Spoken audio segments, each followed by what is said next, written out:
So what's up guys, Mobs Fitness here. Someone requested kung ilang grams ng protein ang kailangan nating i-intake when we are on cutting and we are on bulking. And ano daw ang difference nito? Let's go.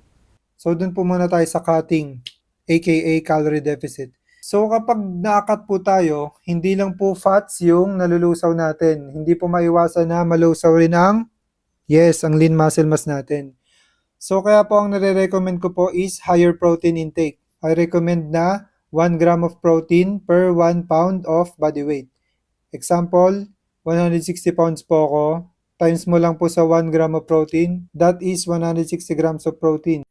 Alright, tapos na po tayo sa cutting. Then, doon naman po tayo sa bulking.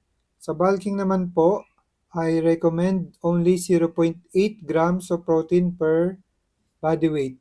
Bakit po 0.8 gram of protein lang, coach? Kasi po, mas marami pong calories sa pumapasok sa atin, hindi po tayo nagwe-weight loss, nagwe-weight gain po tayo. So, mas marami pong nutrients na ma-absorb yung muscle natin. So, hindi po siya prone sa muscle loss. Kaya, 0.8 gram of protein is already sufficient to build our muscle. So, that's it.